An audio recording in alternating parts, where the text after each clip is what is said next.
Hey guys, it's ayebeepeee and welcome back to my channel. And today we are here with another talking CJ. It will be on signs of a cult. I figured this would be a good time to go over signs of a cult. That way you could understand what causes these groups to be specified as that when I go over them in December. So the first thing we need to discuss is what exactly is a cult. Merriam-Webster actually has two different definitions for cults. Great devotion for a person, idea, object, movement, or work, and a religion regarded as unorthodox or spurious. A lot of people believe they're actually really easy to spot and that only weak-minded people and gullible people join cults, but that actually is not true. And some just believe any new religious movement is deemed a cult, and that's just not true either. Most of them are just a religion that's not very mature yet or hasn't navigated through what their guidelines and everything needs to be.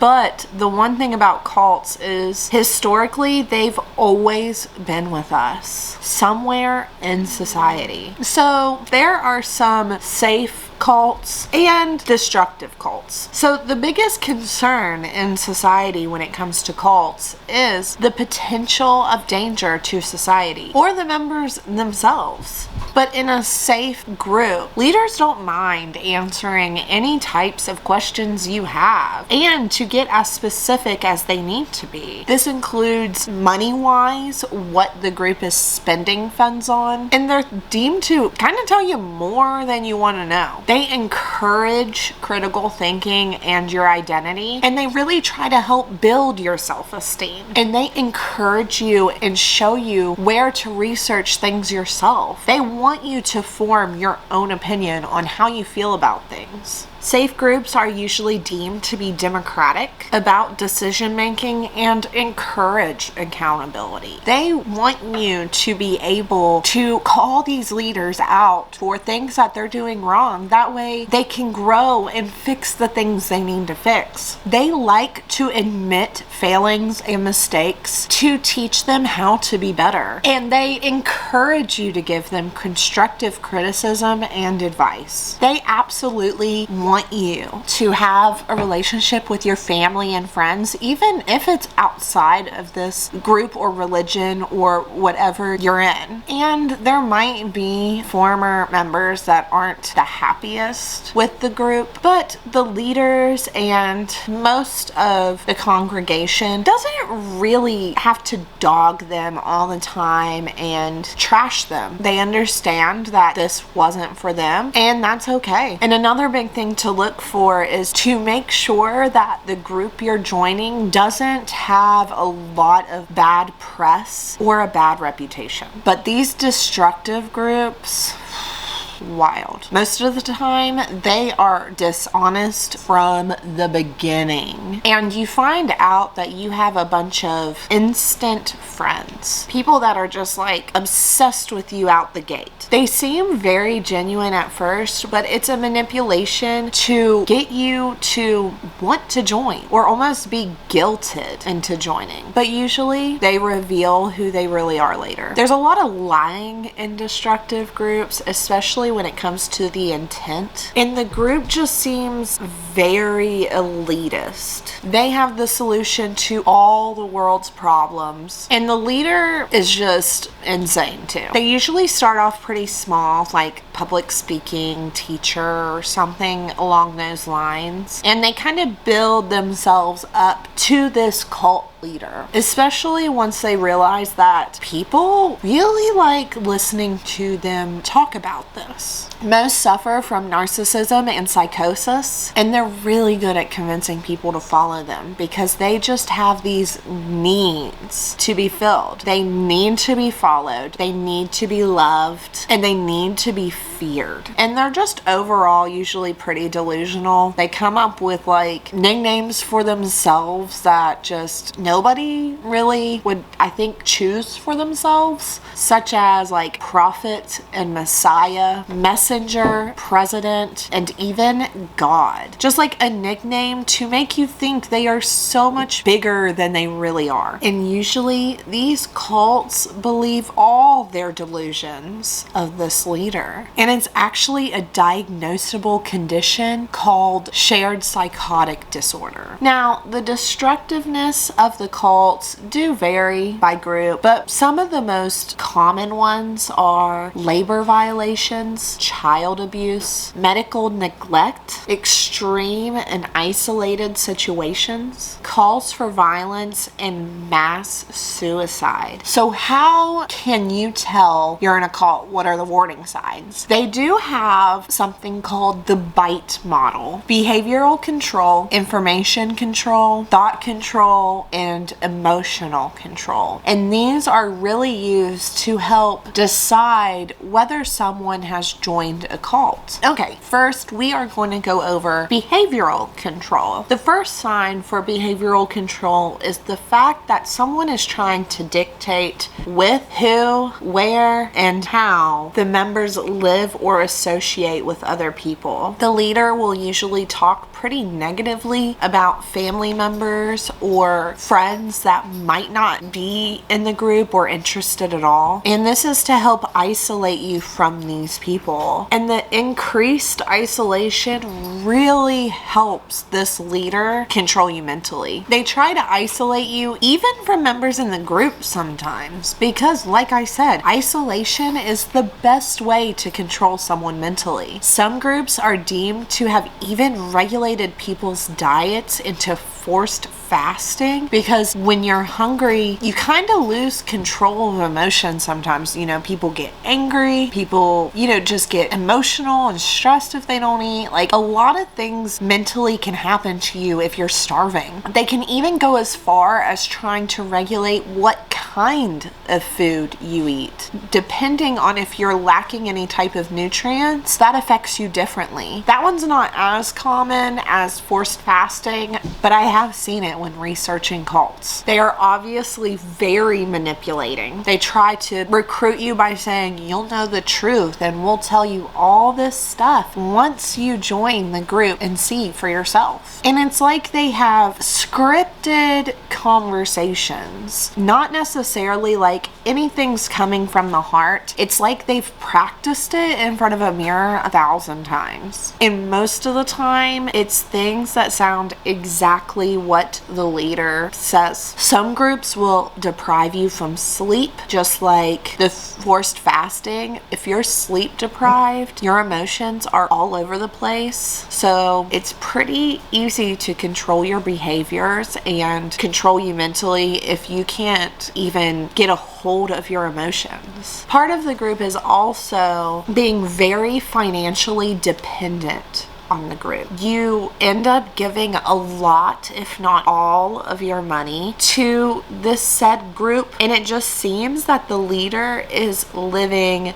luxuriously. He is doing just fine, while all the other members are living in literal poverty. Sometimes their places they stay, like rooms, are disgusting. Sometimes they barely have clothes that fit anymore or aren't worn out, and they can't really afford to buy anything that they like, so they lose all their hobbies that way too. Also, a big sign is that there is a lot of rules, and like really strict rules that make no sense on what you would have rules about. And usually this has to do with diet, it has to do with the way you look, it has to do with sex, whether you can have relationships, and even what type of media you're allowed to watch. There also seems to be deemed like just an unnatural loyalty to this leader. It is a complete authority figure. The leader is always right, so don't even try arguing with him. And the members are like almost obsessive over this person. And all the members end up looking towards him for like problem solving, any type of critical thinking, the answers to anything. and most of the time they do exactly what he says, to the point that they just can't even analyze situations themselves anymore. Now, the leader does end up being really charismatic. They surround themselves by yes men. They want people to be pumping them up at all times, and they quickly become the object you're supposed to worship within your religion or group.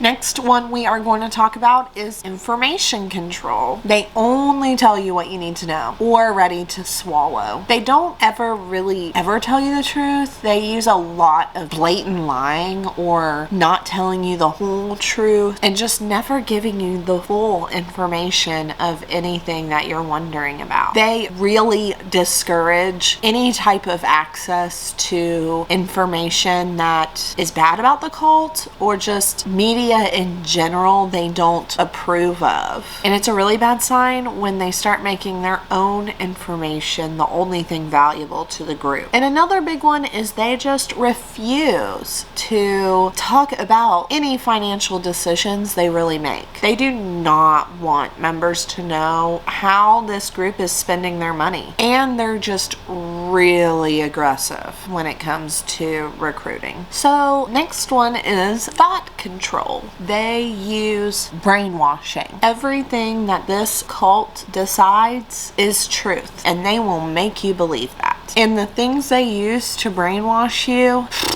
excessive fasting, prayer, hypnosis, scripture reading, chanting, meditation, drug use, and phrases that the group continues to repeat to kind of stop any type of critical thinking. They only want you to think in black and white. A big thing that I've seen a lot of groups do is they change your name and your complete identity. And this is to help kind of blur the lines of existence and really get you to commit to this new identity that the cult wants you in. And it's usually kind of like a clone of the leader. And these groups completely oppose critical thinking. But when people join cults, they love that sense of belonging. It's human nature to want to belong somewhere. So a lot of the time, people will give up their critical thinking pretty fast just to be able to have that sense of they belong there. But a lot of the things we talk about help them kind of almost regress in age mentally. They use a lot of hypocrisy. The leader is completely above the law, and if they do something that's not allowed for members to do, it's 100% okay, and they already have reasons to tell you why. And it's usually about sex, if we're just being honest. A big indicator also is that this group wants to separate from a church. They almost just want to believe that they are another branch off of the church, but they really end up never joining back or having anything to do with the main branch of the church. And followers do end up feeling like they're never good enough. They use these things called shame cycles to keep these members loyal to them. They end up guilting members over these really strict rules they have when they break them. And then the leaders present themselves as the only way this person can be forgiven of their sins, and obviously manipulate these people into believing that the leader only has their best interest at heart, and as long as you are loyal to him and do what he says, you will be forgiven. Now, the last part of the bite model is emotional control. They use manipulation a lot, and this is to really narrow your emotional spectrum. They really want you to deem needs as evil or wrong or selfish to want. That way you follow these really strict strict rules they have. They really teach you how to stop negative feelings such as homesickness and anger and doubt by giving these people an absolutely unreasonable fear of the outside world. And a lot of the times it's persecution or like evil conspiracies or an impending catastrophe such as the world ending. Leaders will really make the members believe their problems are strictly their fault and no one else's. And they truly believe that if they question the leader or the cult itself, that they will be persecuted or they'll be treated as former members are treated, which is complete exile. But anything that the leader does is easily explained away that it's okay, even if it's extremely harmful. And if you choose to leave, you are evil, you are wrong, you are a terrible person. And then it's just deemed that there is no legitimate reason to ever leave the group. And former members are known to be completely untrustworthy, and personal contact should be completely avoided at all costs. So those are some pretty heavy signs of being in a cult, but most of those you can only tell you're in a cult once you're there. Pay attention before you join any type of group. The United States actually doesn't keep a log of all the cults we have found within America. I think that should be changed, but I'm not shocked. It is thought that we have about 10,000 cults currently in the US right now. So if you go to join a group and you're not sure if it's safe or a cult, start asking questions. It's really easy to point out cults this way because regular groups are not going to care to answer any type of question you have. And if they deem that maybe you don't fit with what they want, most of the time safe leaders or members do not care to help you find what you need somewhere else. If there's a lot of you won't have this question answered until you join or you'll find out once you join, just run. Also, really research different types of media on the group you're wanting to join. Make sure there's not more about the abuse and manipulation and just gross behavior of the group you're wanting to join. But it is worth mentioning that there are some cults that have worked their way out of cult behavior and have just became religious groups. The Seventh-day Adventists, once led by Ellen White, is a really good example, along with the Mormons church founded by Joseph Smith. They had a rocky start pretty much being a cult, but they really worked towards getting that title away from them and being a safe place for their members. And that is all I have on signs of cults today. For Christmas, we will be covering 4 different cases that have to do with cults or cult behavior. So please stay tuned for that. And while you're waiting for those to release, please like and subscribe for me and hit that notification button. That way you're notified the next time I upload. While you're there, go ahead and watch my Unsolved in West Virginia series because I absolutely love it. I've worked so hard on it and I am actually now working on the 2nd season of it. So I'm really, really excited to show you guys that too. And if you have any topics you would want me to talk about for Talking CJs, please leave them below in the comments and let me know, have you actually ever been in a cult? And what are your favorite cults to really look into? Alright guys, well, and I'll see you next time. Bye!